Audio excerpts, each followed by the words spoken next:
Hello, hello. Okay, good morning or grand rising, everyone. Welcome to the Woodshed. We are in the Land as Reparations and How to Get There session. And I just want to introduce this session as part of the Justice Hub. And the Justice Hub is programmed in the Story Museum, and it mainly runs in the Magic Common Room, which is truly magical. But we also have a few sessions in the Woodshed, which are going to be live streamed. And the Justice Hub is programmed to be based around conversations about justice issues and their relationship to food and farming. It is a dedicated space within the conference for people who are oppressed, discriminated against, or marginalised within agricultural spaces to feel empowered, connect with each other, and share knowledge. We are all about building solidarity with international movements, and in 2022, the programme found its roots in racial justice and has since expanded to encompass the exploration of intersecting issues spanning across transformational justice, land, race, food, class, climate, reparations, my pronunciation. Someone help me out. Thank you. and disability, health, gender, wealth, and migration. What about? Yeah, exactly. Seeding reparations and shared assets. Are hosts of the Justice Hub and invite people to speak from marginal perspectives and different ways of knowing, while centering their topics on a belief in equity, solidarity, and collaboration. We also welcome all allies to come and share the space. We hope that holding this space will contribute to building a diverse and equitable movement around food sovereignty and land justice.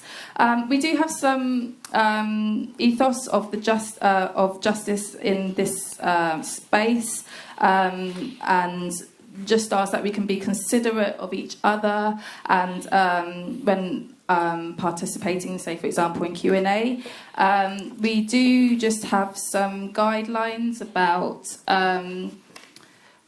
respecting each other, and just some key points. We have these written up in the Magic Common Room, but I'll just quickly say them. One point around is not taking up space, so giving space.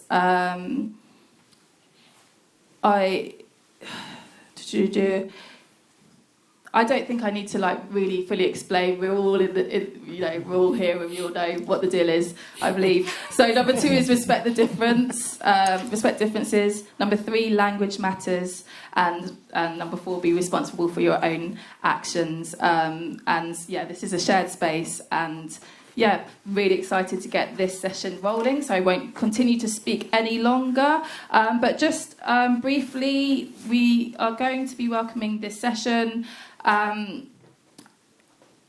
Do you want to introduce? Shall I introduce your session, or do you want to introduce it? I'd love to hear what you have to say. I'm brief a bit. I'm really brief. Yeah, go ahead. Okay. This session is all about the accumulation of land and wealth in Britain, and was made possible through the colonisation of peoples and land across the globe, through the profits generated through enslavement, and through the creation of an economic system that was built on exploitation, violence, and extraction. Land as reparations to communities who are directly affected by these systems and their fallout is one way to repair these systems and can be attempted, and healing and transformation towards something better made possible. This session will explore the demands for land as reparations and the strategies that might bring it into being.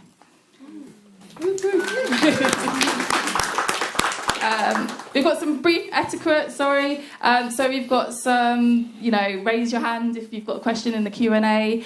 Fire exits are here, and toilets are around the corner. And if I'm just going to alert you that this session is being recorded, as I mentioned. It's being on live stream as well as audio, which will be uploaded to the website, to the official website of the conference. And that is it for now. Welcome to the panel. Thank you, Obi.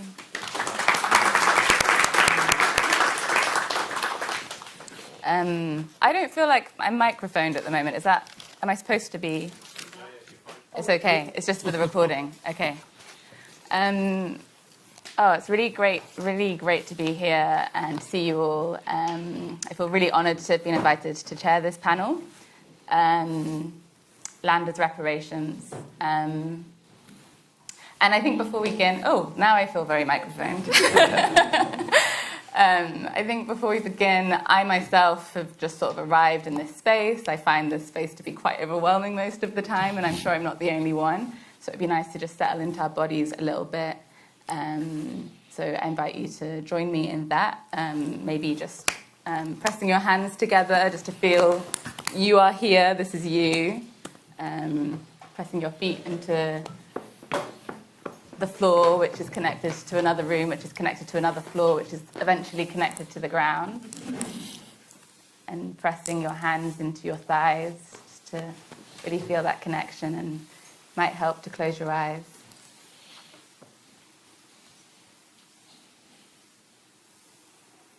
And take a deep breath in. And a big sigh out.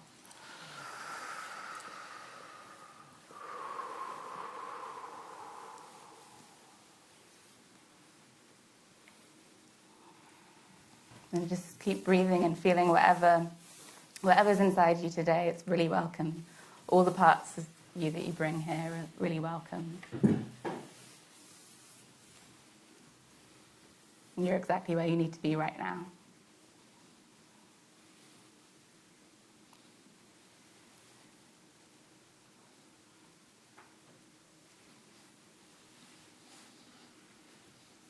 I'd love to invite you to make some noises if you have the courage. Maybe some hisses to feel in the base of your spine.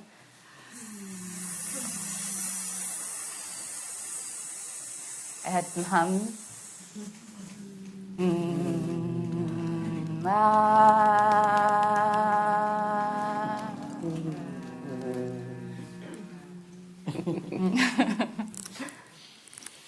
Thank you. So we're here today to talk about reparations and repair, and that can mean a lot of different things. I think there's a general feeling in the UK that our reparations movement is maybe less developed than in other parts of the world, like the Americas, for example, where the legacies of colonialism are perhaps more visible, more direct, but the conversations are inevitably very relevant in the context that we live in this land.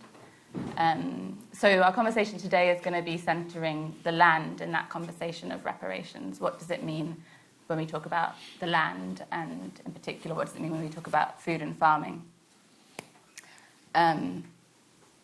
So I'll introduce the speakers in a moment. I'll introduce myself as well, and we'll hear what they have to bring on that topic. And then at some point as well, I'm sure we've got a lot of expertise in the room, and I'd love to invite that in and hear all of your reflections. So there'll be some time for that as well. My name's Naomi Terry, and this time last year I was here presenting research that I'd done about the experiences of Black people and people of colour farming in this country. And of course, central to that was this question of land and the inequitable access to land that everybody experiences here, but racialized people experience more so. So this topic of reparations is actually not my area of research, and I'm really excited to hear from people here today who've been working in it in various contexts. So I'll just sort of read out sort of why we've invited Miriam, Esther, and Andre here today. And also just to give thanks to Catherine, who organised this session but can't be here because she's stuck up a road in Wales. So we've got Andre Kpodonu, the head of activism from Feedback. And so Andre's leading on broadening and deepening participation in the food system and has more than 10 years' experience working with communities grappling with marginalisation and structural disadvantage.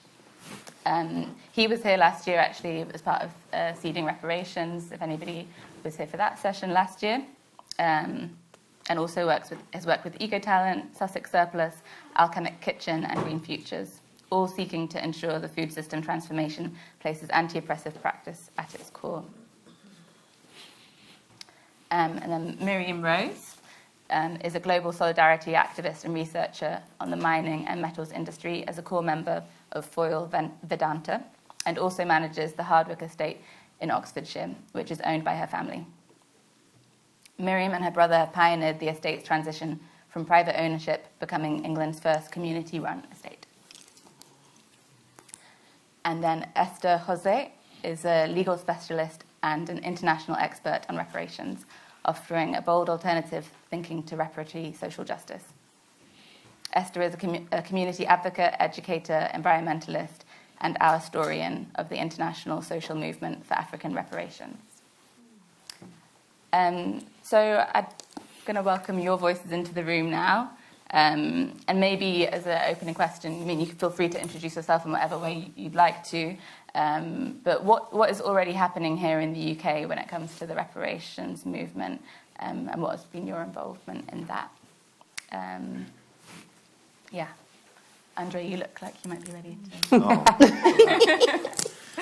Careful where you put your eyes, people.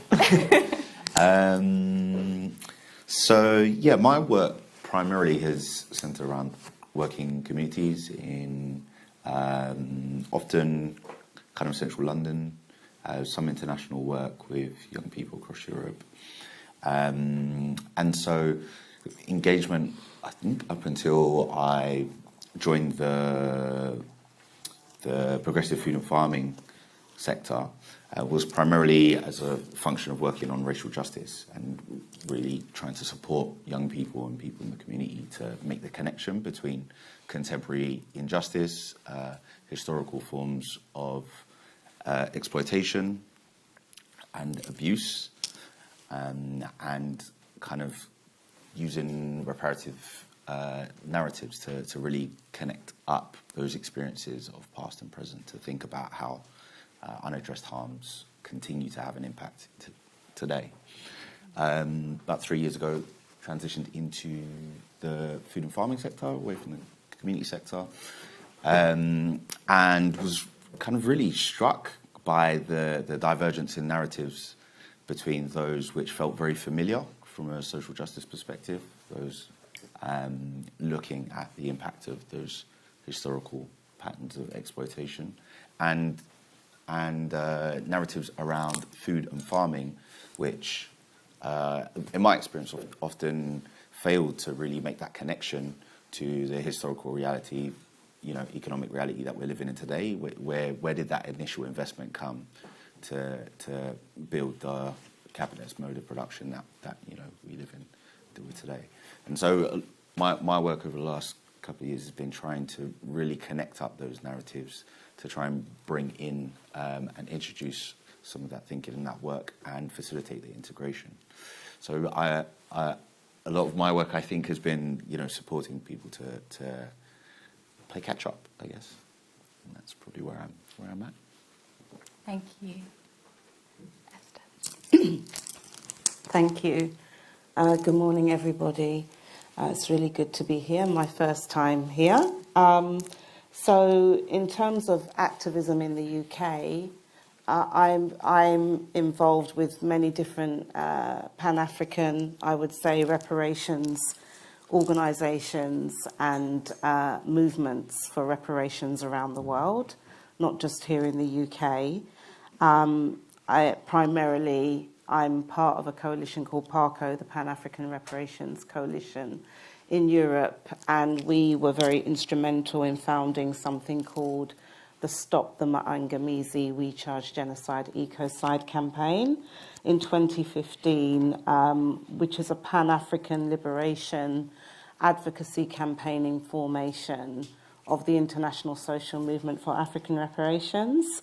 And our work is really centred on most of the continents of Mother Earth, and we particularly promote notions of reparations and land, and we use the term rematriation, which is about returning to the land, returning to the mother, which is something that is very, very key for many African reparations movements and the international social movement for African reparations in particular.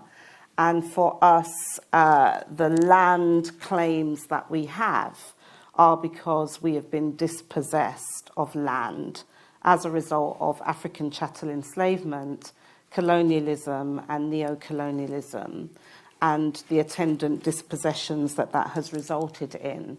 But we have a vision of repair or reparations that links land struggles and land movements here with the land struggles in our homelands across the planet, and primarily Africa. And so our vision of repair or reparations is for there to be a repaired Africa that looks like an Africa without the borders of the 1884-1885 conference, but that is organically linked to the repair of the world, which involves working with other movements who are trying to transform the world. And there are satellite communities, diaspora communities primarily, in different places. So in the UK, we have the notion of this satellite community, which is called Amat Ubuntu Jama.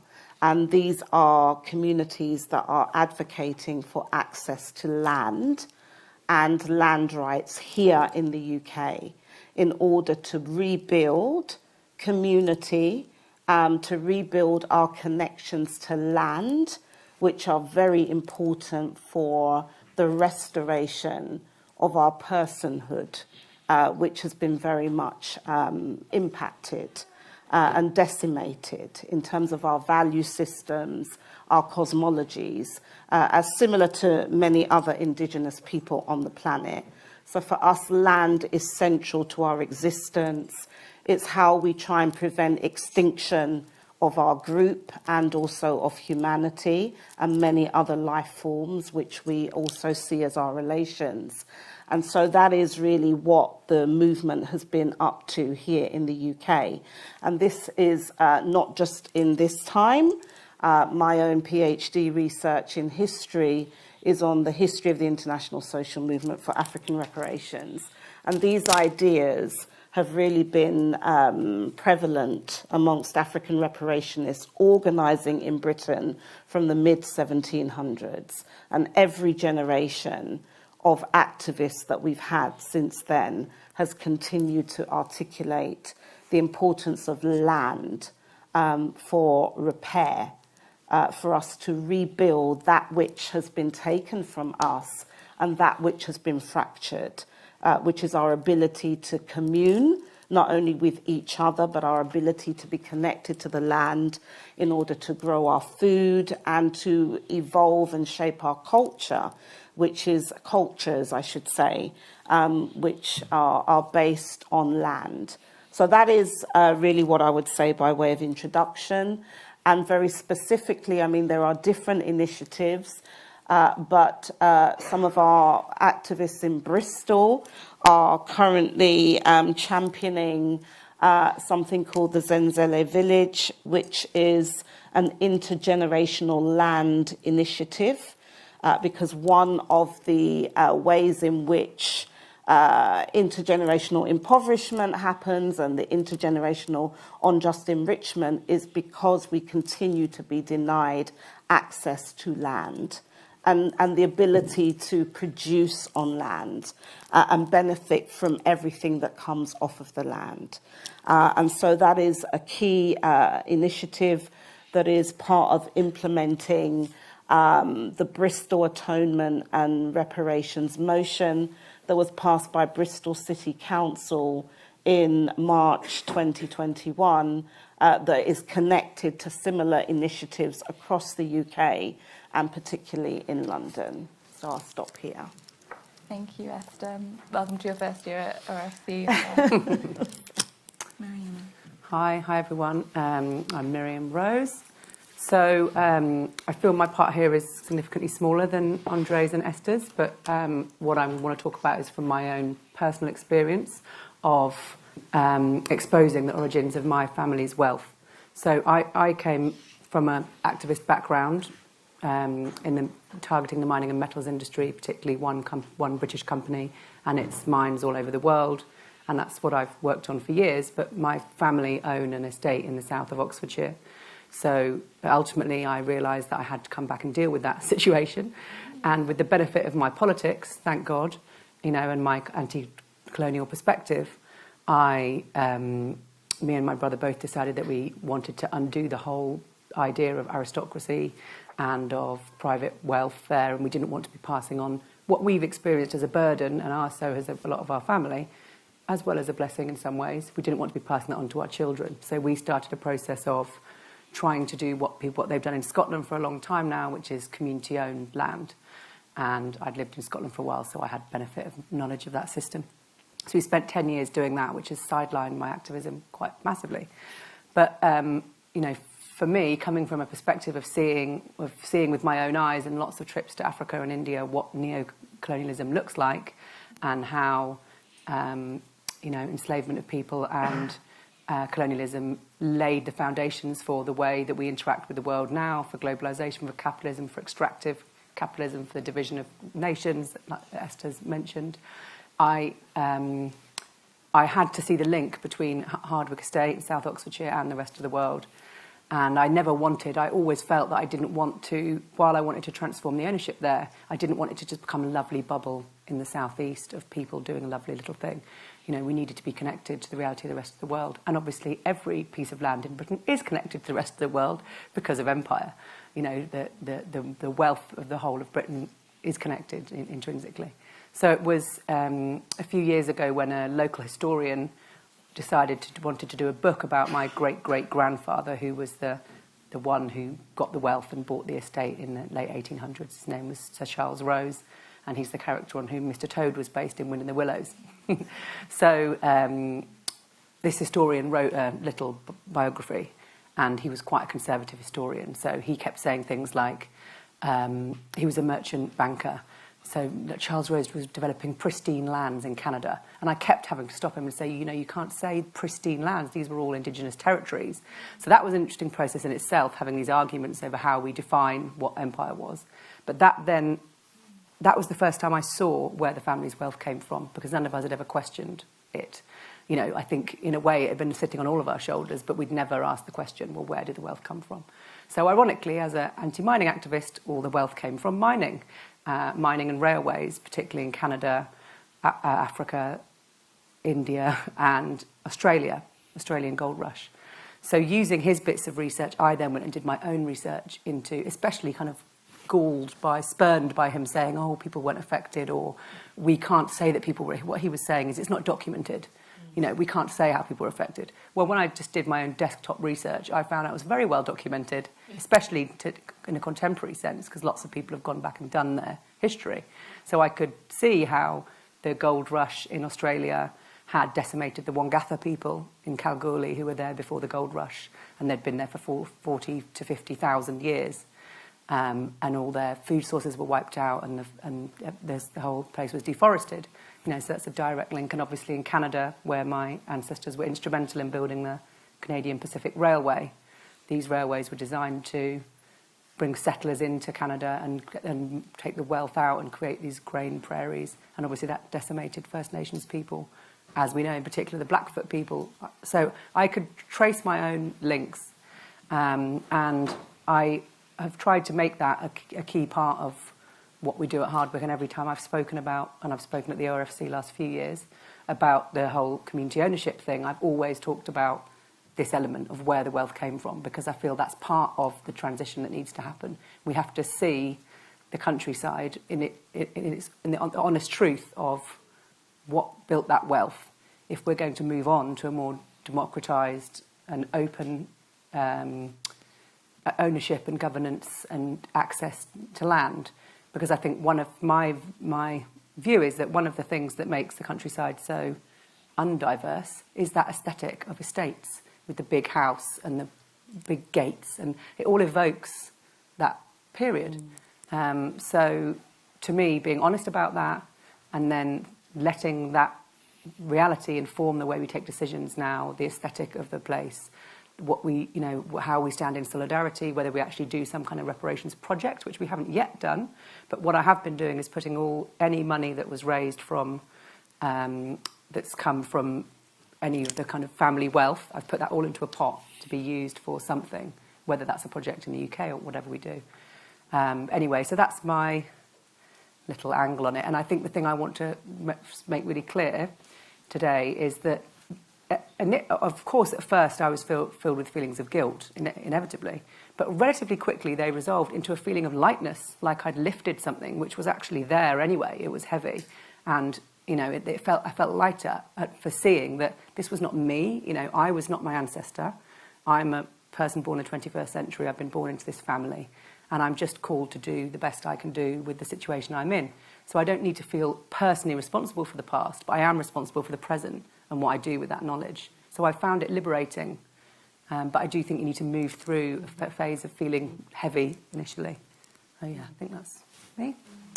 Thank you.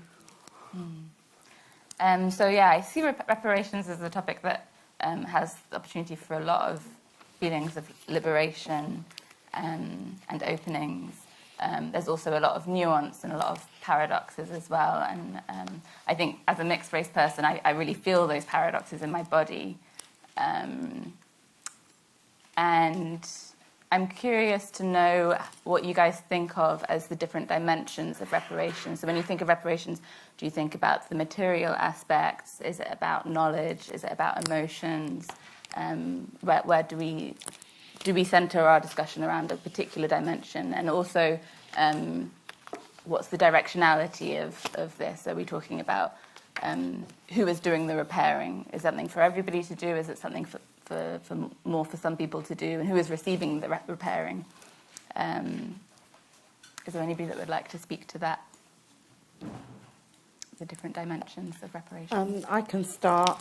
So there's no kind of universal notion or theory or understanding of reparations that fits all groups, all communities, all peoples and all kind of reparation struggles. So that's the first thing to note, that it's something that gets applied, that gets shaped according to the different needs of groups, communities and peoples and nations.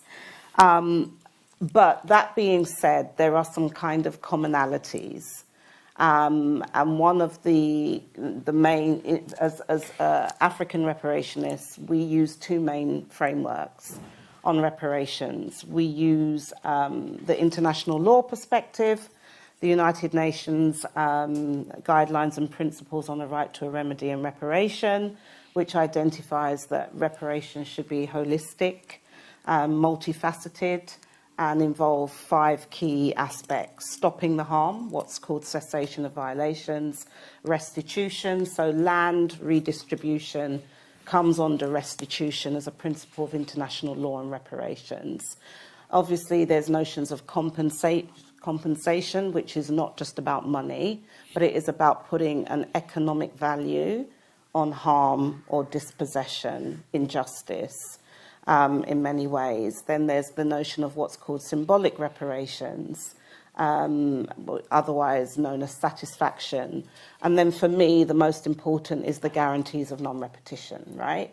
Which is, how do we ensure that whatever unjust relations there are in relation to land misuse and injustice, how do we repair that and ensure that those conditions don't get replicated into the future?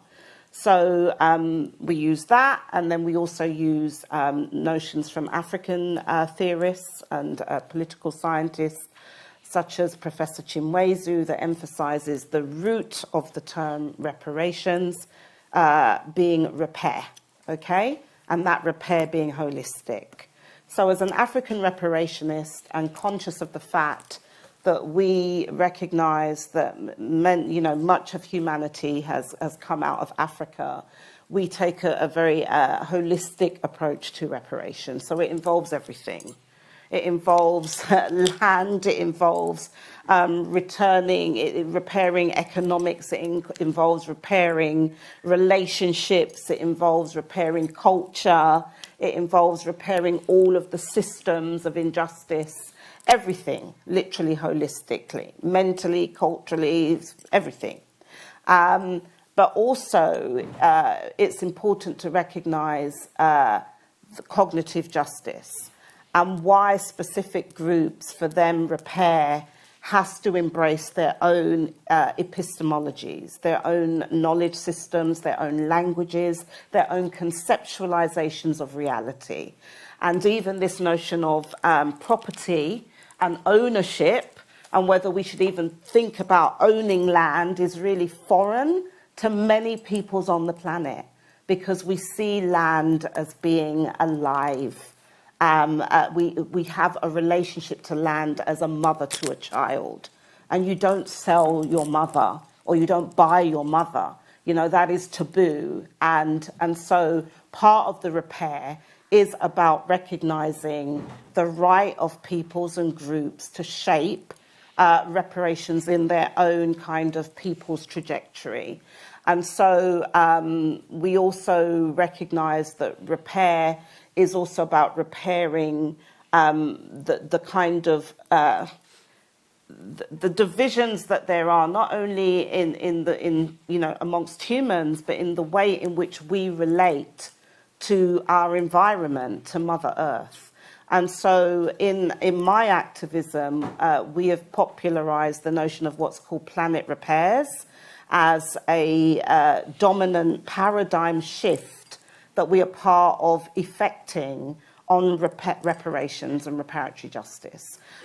Planet repairs basically is the nexus between cognitive justice, reparatory justice, and environmental justice, and everything that comes under those terms in English. And so we recognise that we have to repair the very kind of the mental kind of maps, the very, as I said, frameworks that we're using to shape and govern society and ourselves. And we can't wait, we can't say, we're going to do this one first and then we're going to do that. We haven't got time. We're in a worldwide climate and ecological crisis that is disproportionately impacting African and other communities in peoples in the global south whose lives are imperiled right now. This isn't about a future fear about what could happen to us or grandchildren. This is happening now. People are experiencing that genocide, that ethnocide, that ecocide right now. And so that is why the planet repairs paradigm becomes imperative, because it is also about how do we ensure that our reparation struggles catalyse the struggles, or certainly support them, build on them, strengthen them, of other peoples who are also engaged in trying to repair themselves, restore themselves, and reconnect themselves back to land. And so that notion of indigeneity becomes really, really key, even in Europe. The notion of indigeneity and how that has impacted, the humanity of the majority population of Europe who are racialized as white, and what it has meant to be dispossessed from lands that was once held in commons, and how that has impacted psyches and that kind of paradigm of domination and colonisation, where people were then used to go and dispossess other peoples of the planet. So we recognise that there is a direct relationship between our struggle and that of the rest of humanity in terms of the planet repairs. And it's also about repairing our notion of our connection to land, but our mother, wherever we recognise we have a motherland in terms of a homeland. And moving away from this capitalist mindset that commodifies everything, that cannibalizes everything, that reduces everything to having a finite financial value. So the repair is, as I said, total, holistic, systemic, and it is a repair that is from below, being championed by communities of resistance who have a common experience of enslavement, but also colonisation and dispossession. And so that is the work that is actually going on now. And a lot of the people who are active in this in the UK are actively organising in homelands, but also we are making the connections across the globe between our different experiences, because part of what colonisation has done is to make us feel that we are unique, we are special, and not to see those connections between other experiences that might not be the same. But there are always similarities and commonalities that we can find. And ultimately, if we're not recognising our own cosmovisions, which are based on a notion of an interconnection and interdependence, rather than competition and separation, then we're not going to be able to get there. So the education, the decolonisation of the mind and even our worldviews is key to getting there, to actually creating this multipolar, pluriversal world of global justice for all that we refer to as Ubuntu Dunia, based on the notion of Ubuntu from the Bantu-speaking peoples of Southern Africa, that recognises that our humanity is best expressed not by how we treat people just in our in-group, whatever that is, but also how we relate to others. How we relate to the other, and it's not just human-centric either. It's about how we relate to, ultimately, the cosmos.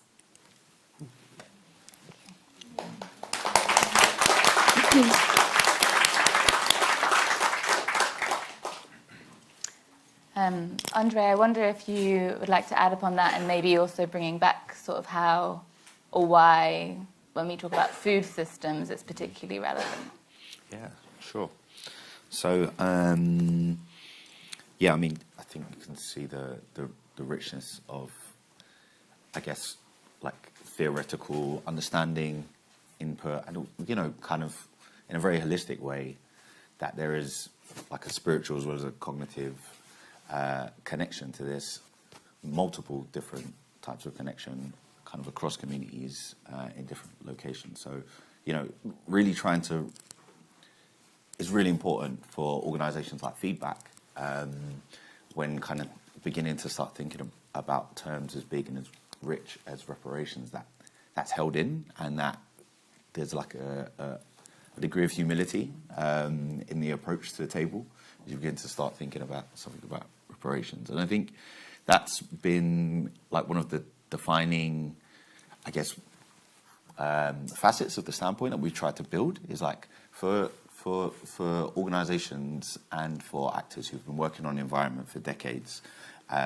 with this kind of blind spot around this history of struggle and this kind of really deep knowledge that something isn't quite right with the way that things are going, and like that's been happening, and there's been this willful ignorance.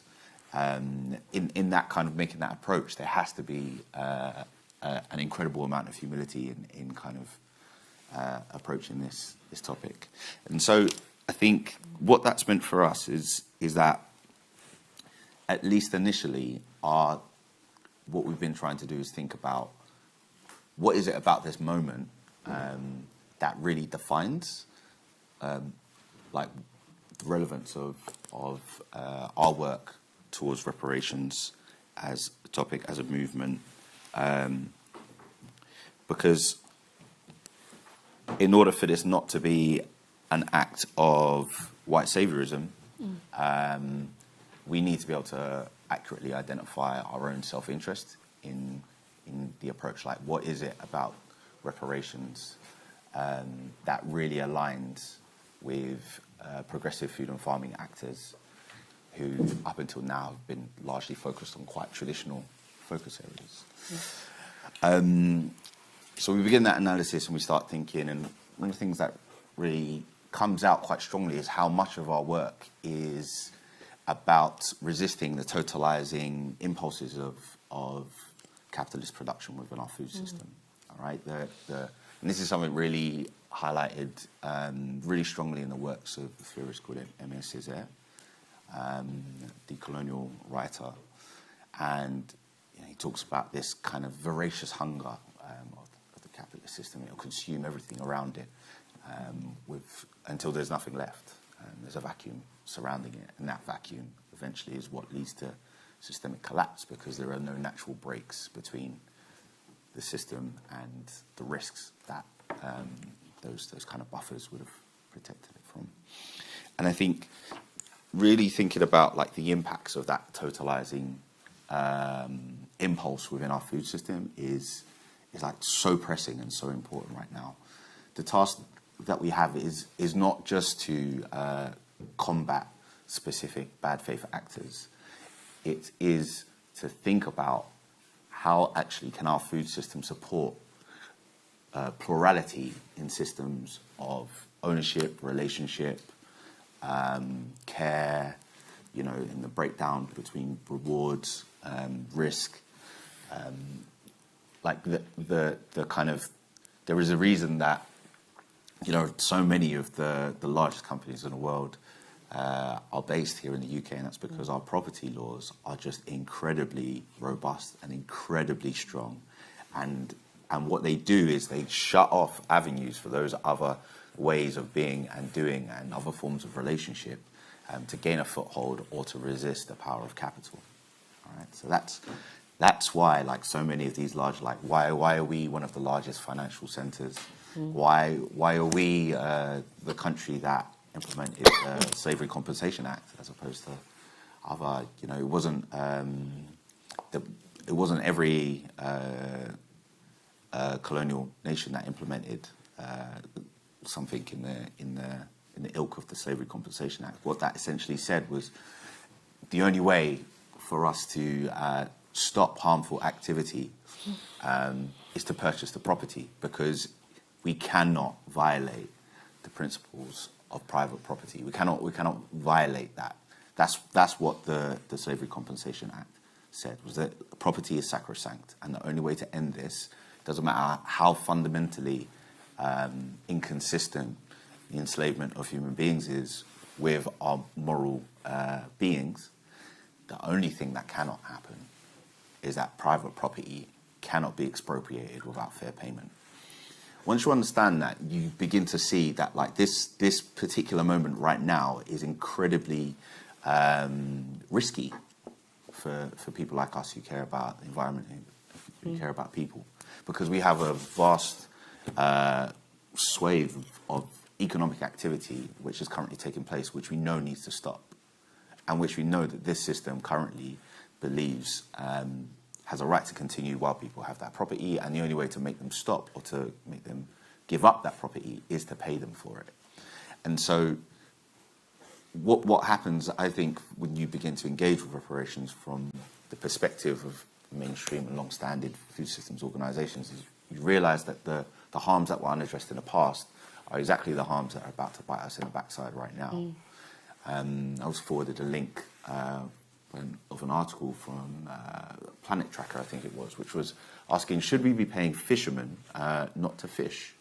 And that's exactly the same rationale that we've seen before. Should we pay the people who are currently doing harm not to do harm in order to relieve them of their rights or the properties? And so this is the kind of moment that the political moment that we're in right now. And across the food system, I think there are vast risks, especially, you think about the amount of livestock herds and amount of biomass that exists on this planet, which is within our food system. If we want to stop that, the question begs, what's going to happen when we demand that stop, and who will be paid? And I think the other big dynamic of this then is that, the monopolistic tendencies of this system have resulted in the destruction of ways of being. And it's not necessarily the case that some of these are now waiting. Some of them may be lost forever, right? And some of them may be severely marginalised. Some of them may be corrupted, in a sense. They may be infused, or they may now be a portmanteau between the way that we currently do things and the way that things have been done traditionally. And so, again, in order to move to this position of plurality, there is also this need for this kind of excited, almost playful experimentalism from people across the world. And in order to do that, they need the resources, they need the space, they need the mandate to do so. So when I think about reparations from the perspective of people who have been in the food system for a while already, those are the things that are really coming out to me. How do we defend against the risks that we've seen in the past? And how do we create spaces to re-engage with cultural production? And kind of underlining those two, I think there is this very kind of practical need for us as the more that we do this, the more plurality exists, the more differences there are between us, which becomes like suddenly there's diseconomies of scale. And so how do we really own the fact that part of our idealized future has to be learning how to disagree about some things more and coexist? Mm-hmm. That's super important. So we also need a space where we can invest in that social capital in order to do that, to politely disagree, but to continue to be in a relation with one another and continue collaborating. And I'll probably stop talking there for now.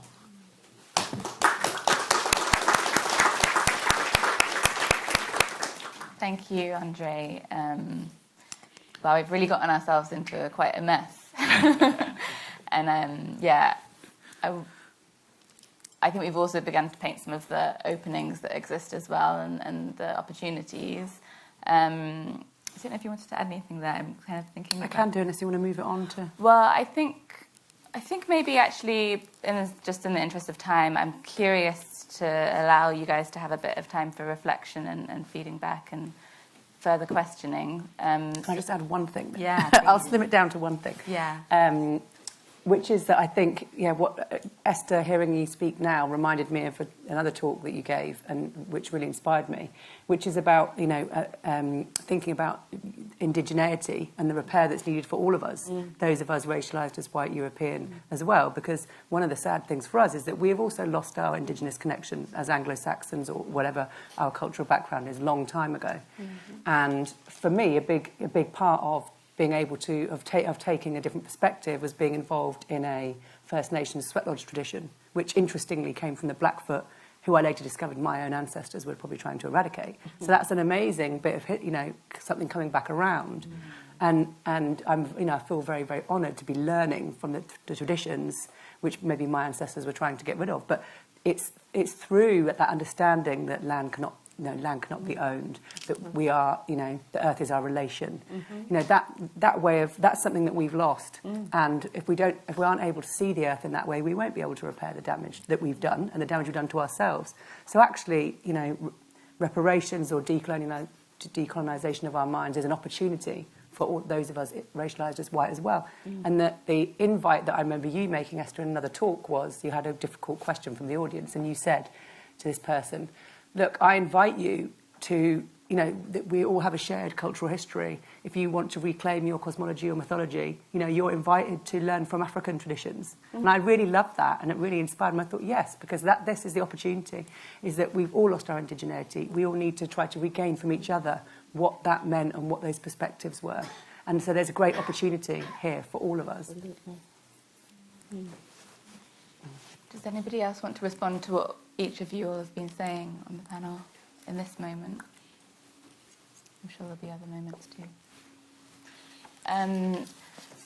I'd like to invite everybody to just have a couple of minutes to either speak with your neighbour, if you'd like to, and reflect upon maybe why you're here today, what you've learned, questions that are lingering for you, that you might take away with you, or that you might ask in the coming half hour. And if you don't want to talk to your neighbour, then I really encourage you to tell your neighbour, no, thank you, I'd like to just take notes. But I'll give you, a couple of minutes. And also, perhaps if you all have, on the panel, if you have questions for each other as well, this might be a good time to reflect upon that.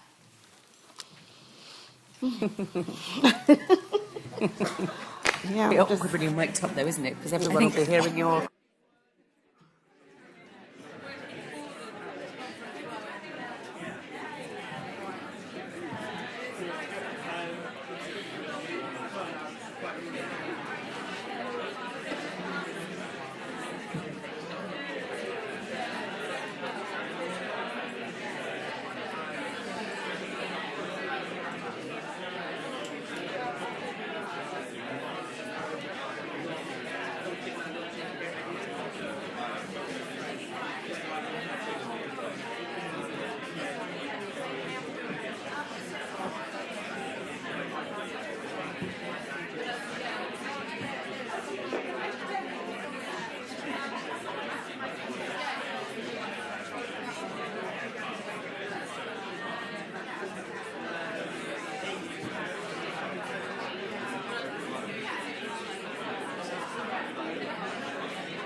Okay, I think the mics are back on now. Yeah. Hello? Hello? I'm going to get the help of Von and Spike now.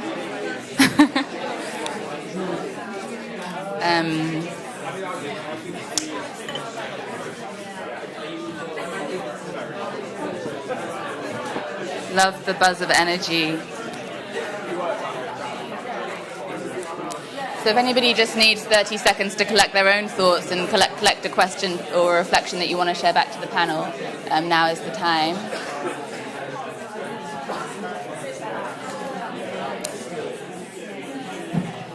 And I think we'll take... I don't actually know where the online audience is, but... Where are they? There? Okay. Okay. We see you. We feel your presence, and we'd love to hear from you as well. Does anybody have something that they'd like to ask or contribute to this conversation? Jacina. Do you need a mic? I think... Oh, yeah. Yeah. Hello. I'm Jacina from London Our Names. I'm really enjoying every second of this panel. It's very overdue to have this compilation of voices. My question is about what the food and farming reparations movement can learn from other sections of reparations and reparative justice. For example, like the cultural side of like getting things back from museums, or state-to-state conversations about reparations and what's happened at the UN.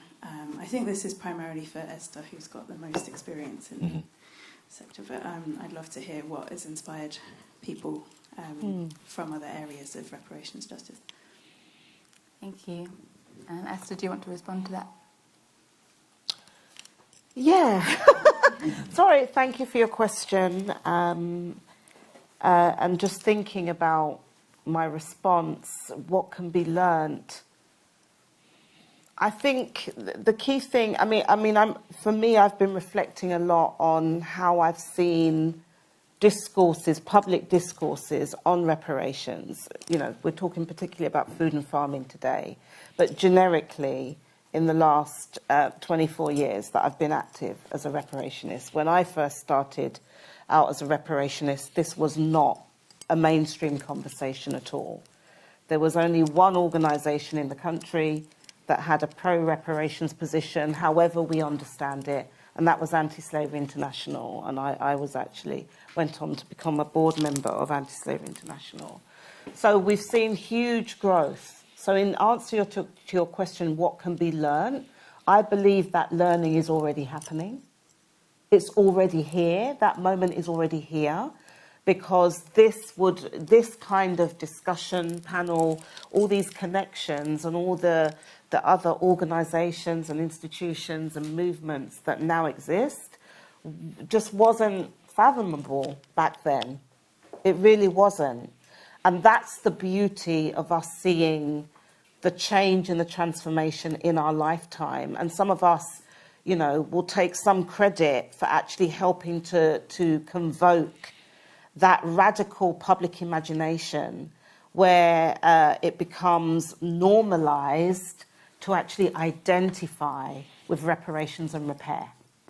Now, that being said, there is a lot that can still be learned, because part of the concern that I have is around the way in which, because of the success of movements from below all over the world, whether they use the term reparations or not, again, that's a cognitive justice issue, is that there has been a lot of the potential for what some of us refer to as movement capture. Movement capture of reparations, NGOisation of reparations. And so with the success of this idea that has been travelling across communities, but also fields of operation, that's where we're in that time too, which is a very dangerous time because the co-optation, the bureaucratisation, and the delinking of repair and reparations from its sources of indigeneity, different indigenous peoples who had connections to land, who had holistic systems that they were trying to evolve that got severely disrupted and interrupted with colonialism. And that's what we need to grapple with and reckon. And I also feel that there's a lot to be learned around the notions of visions of repair and what kind of world reparationists, especially those identified with specific groups or peoples, it has always been about a vision of another world. Okay, it's not just about, well, the food and farm, that's part of it, but that doesn't make sense if we're not looking at the holistic picture. So I think the key thing is around some of the, the cultural frameworks, the knowledge frameworks, the epistemologies, the new language, the new paradigms that are being co-constructed right now in real time to actually grapple with not what happened 500 years ago, 400 years ago and beyond, or even, several hundred years ago, but are having to grapple with the world that we have inherited today and that we have to transform. Whether we like it or not, because it's now moved beyond the possible extinction of a specific group or people to looking at the extinction of all of us and everything that we have come to know and value in terms of life and life forms. It is like a civilizational reawakening moment where we all have to reach back into our archives. The archives of our people, our lineages, what our people have, the knowledges that they've created that have become demonized, that have become delinked, that have become downpressed or suppressed or what have you, that we have to grapple back with. So that's what I would say, that let us take the leadership ultimately from those who have been paving the way and showing us the way for centuries and who warned us about the times that would come. Those times are now here. Yeah? But we are also here on purpose, and we can do something about it. We can do something about this world that we have inherited to ensure that, one, we have a world, first of all, but secondly, that we can pass on a different inheritance to what many of us already have.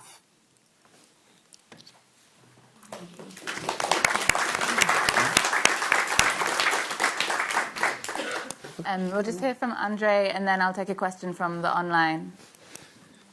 Just wanted to say, having been in Pan-African reparations spaces, I know, as somebody who works for a progressive food and farming organisation, like the bits of envy that have been stirred up in me. I hope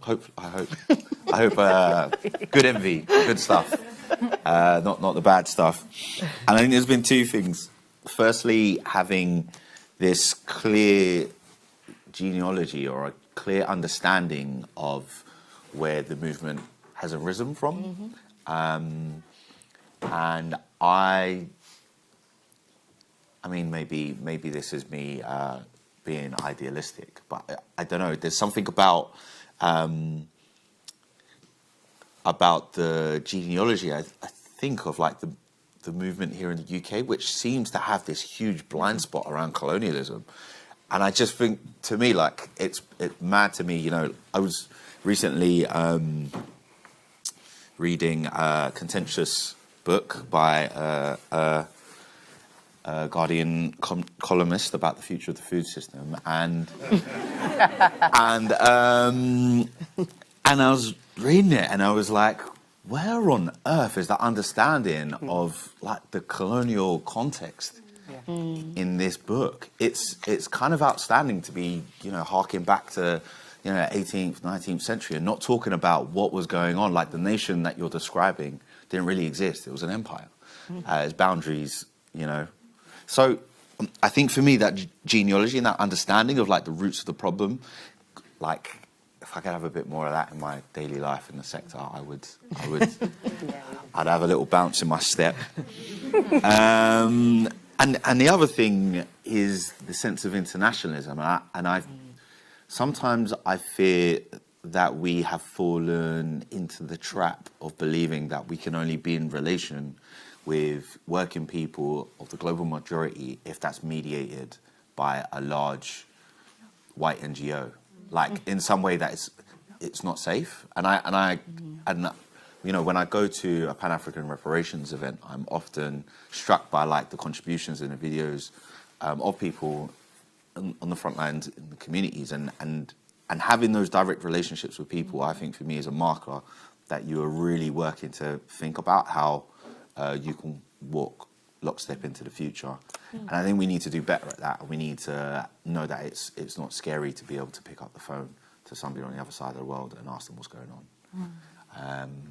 So yeah, that's on my wish list. Okay. Ron, I see your question. I'm going to take something from online, and yeah, go from there. Is there anything from online? Actually? There is, yeah. There are a few questions from online. So I saw buying land as the only way I could farm in ways that would allow nature to thrive and me to survive. This was 35 years ago. I saw it as pragmatic, and it was all done on borrowed money, which makes it more challenging. Nevertheless, the situation is relevant today to protect the land from the ravages of industrial farming. Any thoughts from the panel? Did you say the question? So the question was about buying land to protect it. Okay.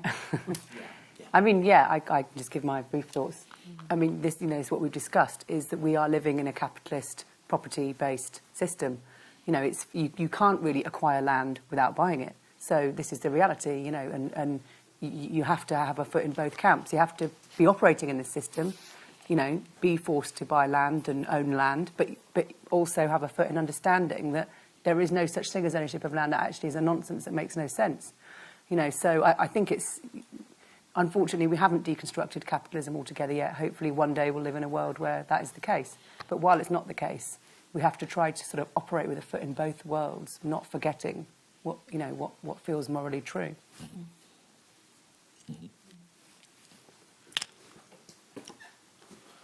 Big mouth, and I think yeah. I mean, in this,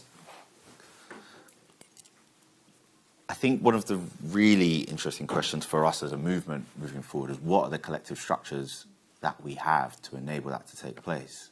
I think this kind of individual anecdote is a really helpful indication of some of the actions that we as collectives of people need to undertake. But then there's kind of bigger question then, which is where are the spaces that we can do that, or how can we achieve that? Unfortunately, a lot of the structures that we operate and rely on do not allow for that sort of action. Any of us who spend any amount of time fundraising know that there's often restrictions on capital purchases. We'll know that if you did want to make a capital purchase, the hoops that you want to jump through. If you wanted to take out a loan from a bank, they would, you would either have to withhold some truths, or so where is the financial institution that you could go to who is largely on side with that? I think that's the really interesting bit, is who are the allies who should be working alongside us to create these new structures and experimenting with us on this. And I think reparations is process, and there are actors who I believe should feel aligned and like they have the mandate to do this sort of experimentation, because they have the assets and it's within their mission and vision. So I think, there's this question, I think, for all of us, of, who's within reach, and what are some of the provocations and incitations we could throw at them to get them to do things a little bit more differently and stop, exhibiting comfort behaviours in the face of questions which are just too big to continue doing that for. So yeah, I think it's a yes and no but to that. Let's scale it up. And just, I would like to add that it's important to recognise that we're not the world here. We're just part of a wider world, and there are many worlds within this world, from a pluriversal sense of understanding. And we must look overseas for good practice. There are many models overseas. So if we just look at, say, what's happening in North Abya, the so-called Americas, land back. That is, land is being redistributed. It's not, so these new relationships, which are really remembrance of old relationships, is happening right now. Many institutions, many families who have acquired land through colonial dispossession are returning that or beginning to pay rents on land, and those resources are going towards developments controlled by indigenous nations in North America. In West Africa, where I'm also operating, we have structures such as Matubuntu Mitao Gafrik. And that's why I emphasize rematriation, because there's a commonality between the rematriation agendas in West Africa and North Abya, where they're also using rematriation as an all-inclusive term to describe this return to land and returning the notion of the sacred to land, so that we don't just see land as being about property that we must own and possess and exploit the hell out of in order to grow economies and to survive and to thrive. And so with the work we're doing in West Africa, it's based on some of us from the diaspora returning to be in relationship with indigenous communities on the ground that we may or may not have originally had connections with. Okay, that's the beauty of what's also happened, that we can think broader than perhaps we've ever thought before in terms of who we identify as being part of our nation or our group or our people that we want to work with.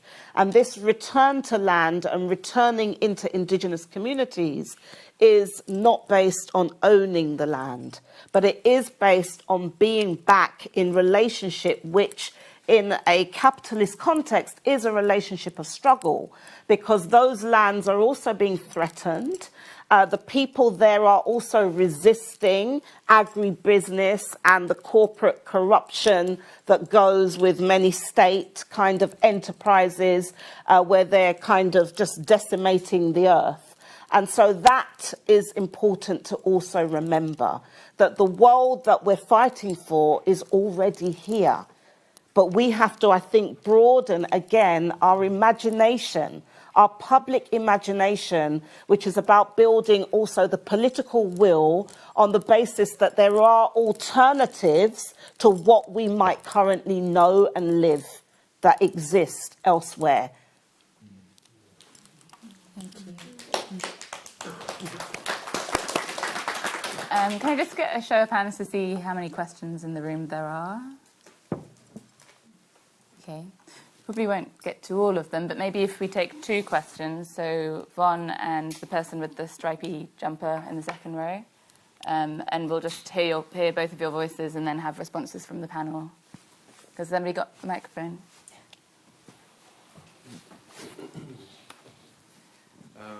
Lovely to meet you all. I'm Von Luke. Excuse me.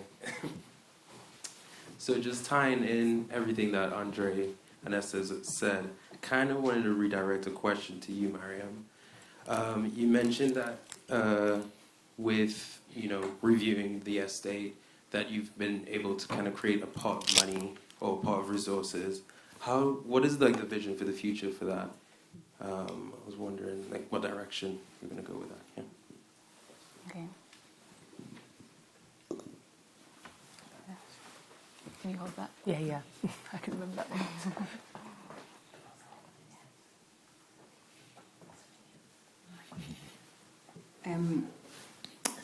My name is Breed. Thank you so much, each of you, for what you have brought to the table.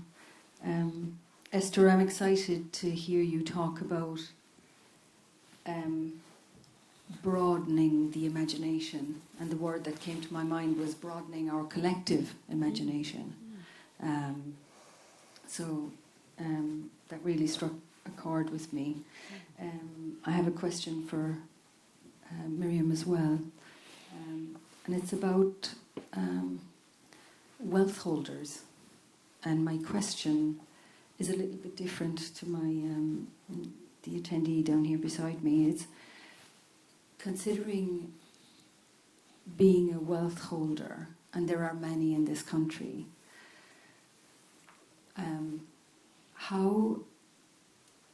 what's possible in terms of pioneering for younger wealth holders, maybe your generation, not mine, but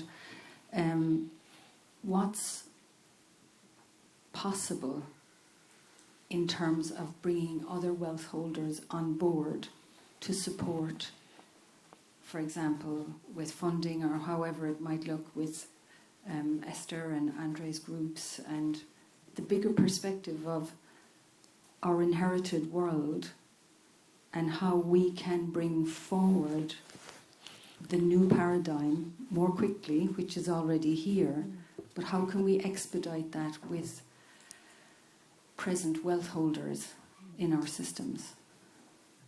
That's my question. Thank you, Breed. Okay. Yes, you asked a specific question about this pot of money. I mean, I would say that I consider that, in a way, the smallest part of what I want to be doing around reparations. I think the most important part is truth and honesty about the source of wealth, family history. So that's the first and foremost thing that has to be done. And that means talking about that publicly, talking about it on our website. Something I would like to do, and I haven't done yet, is to create plaques or signage around the estate, that talk to that history. The reason I didn't do that is because I started drafting one of these signs, and I just couldn't do it in a way that wasn't really provocative, and I knew wouldn't just get a negative reaction. And in the end, someone suggested, well, why not do it as an artwork instead? Why not have a co-created artwork which speaks to the feelings that are evoked, and then has a plaque that goes with it that explains the history, so that you're talking more to people's heart rather than to the head, which just can get reactive. So that was one of the reasons that, one of the thoughts about the pot of money is perhaps that pot of money could be used to do a co-created artwork, with a big group of people, maybe people from different backgrounds. And then the second thing that is most important to me is solidarity, which, going along with a lot of what Andre and Esther have spoken about, is that we have to then have solidarity with other nations, other groups who are fighting land struggles, who are resisting the loss of their land. So those are the way more important. The money, to me, doesn't seem like not the most important. If you get fixated on that, we're missing, the deeper change, the real solidarity. But so I don't know what I'm going to do with this money. All I know is I want any money that's raised from the sale of family artefacts to be going into a pot. Maybe someone will propose something. Maybe it will become clear. I don't have any actual plans. When I first started working on this, I had the idea of going to the countries where my family had investments and making an apology. Then I realised that was more about me. It was more about getting some sort of atonement. It wasn't really about them. So I abandoned that idea. So it's an evolution of thinking, and I think the right thing will kind of appear. But for now, I'm just holding it in a pot. And then, Breed, in response to your question, I feel like I'm just touching into this. To be honest, I've had so much to do in the last few years with the ownership structure transition. I haven't really been able to put the time into this work, but I am stepping back from my day-to-day job doing estate management. We have a new person, and this is something I really want to be focusing on now. So what I would like to see is a network of other people who are interested in talking about the origins of their family's wealth. Now, that might be land, people who are landowners, or people who had family businesses, or any kind of family wealth. I'd like to see a movement started of, white British people who are wanting to be honest about the origins of their wealth, and I think that truth is the first piece. And I was part of forming a group called the Progressive Landowners Group, which is a small network of landowners who want to democratise the ownership of their land, where we support each other. And I would really like to see the formation of something similar around addressing the origins of wealth, and then how we deal with that, and how we talk openly about it, and how we support the reparations movement. So if anyone hears this talk today and wants to come forward and talk to me about that, I would really appreciate it, because there's very few people who are talking about this. Very few. There's Corinne Fowler, who wrote that excellent book, England's Green Unpleasant Land, who talks about her own family's wealth. and that's a real must read. And then there's Alex Renton, who's a Scottish journalist who wrote about his own family's links, plantation ownership and links to enslavement, which is very brave. And other than them, I can't really think of anyone else who's coming out publicly and talking about their family's, wealth.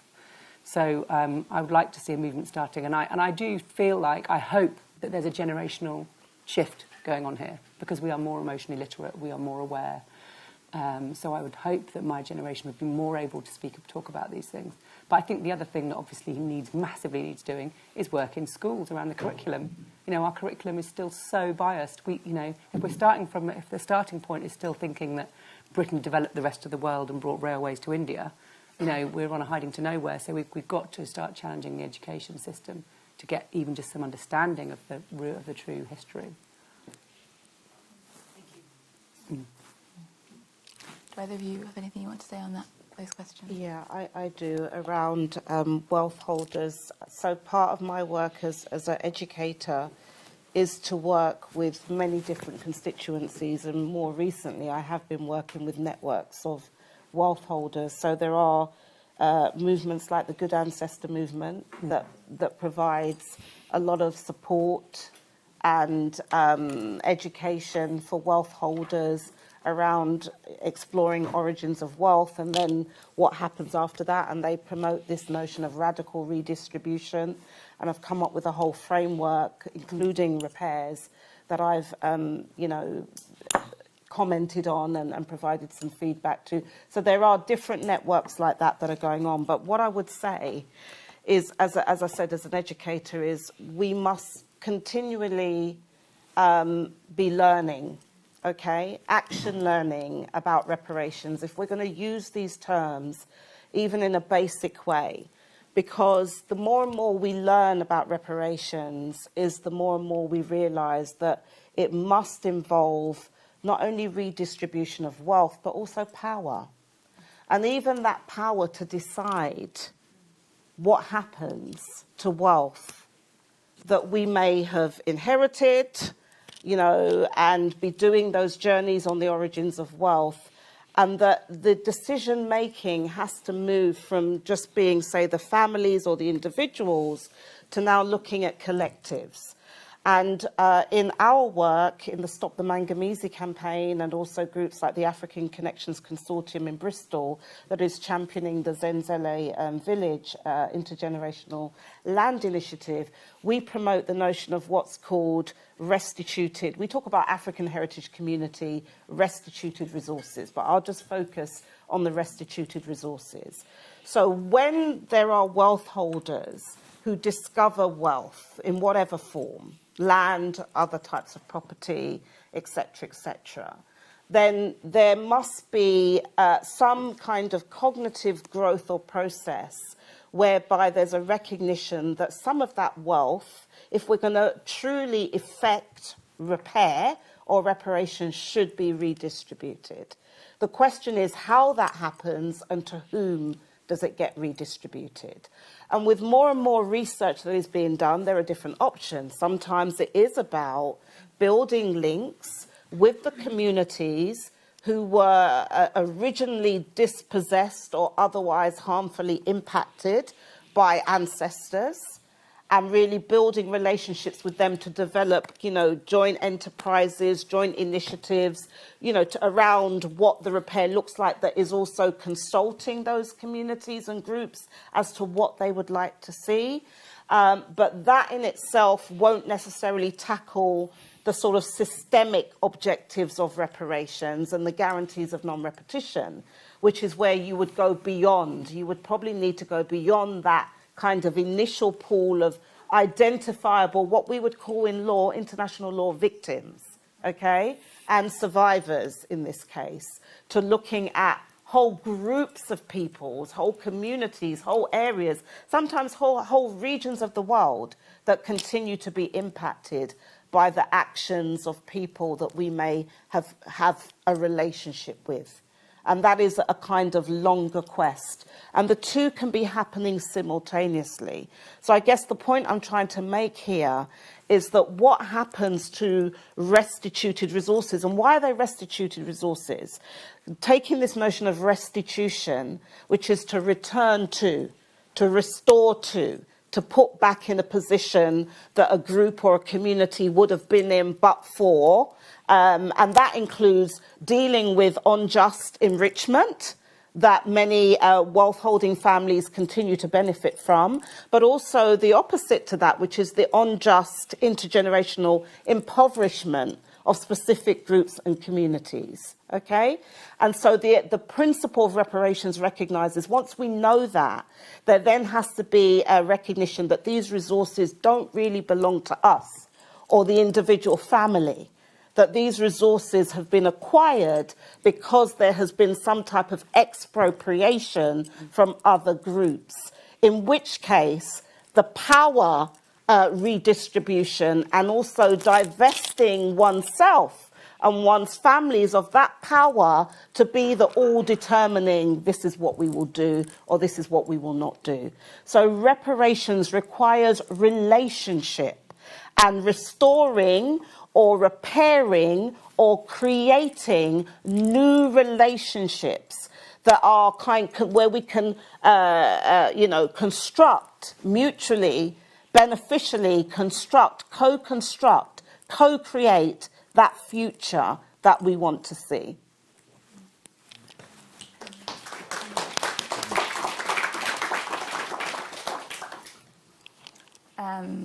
I think we only have a few minutes left. I'm kind of interested to see if there's any comments online that are not questions, just to hear their voice one last time. And also, I'd like to just give Andre the opportunity to talk about the lunchtime sessions, perhaps? Or Yeah.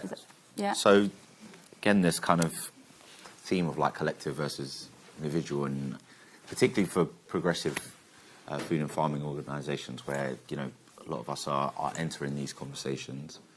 One of the things we at Seeding Reparations are aware of is that we need some space to actually organise, so to gain an understanding of who's doing what and to begin planning the dialogues, the conversations that we'll need in order to take action. So there'll be 2 lunchtime sessions, one today, 1 to 1:45, and another one tomorrow, 1 to 1:45 again. The one today will be split into cohorts of global majority peoples and people racialized as white. And that will be to do some preparation so that tomorrow when we come together, we'll be able to do some thinking together. And that kind of format has come out of some learning from us doing some work before. So yeah, if any of you are doing anything which is directly reparations focused or reparations adjacent, we'd really, really like to have you in these sessions because like the presentational format has its limitations, and one of them is that we can't really get collaborating together as effectively as we'd like to. So come to the magic room. So that's in the magic room at 1 p.m.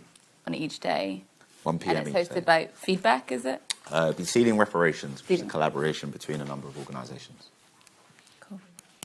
Was there any comments from online? Yeah. Is it okay? Yeah, there was a lot of sort of comments of gratitude and of praise. Everyone's very grateful for your everyone's time and contributions.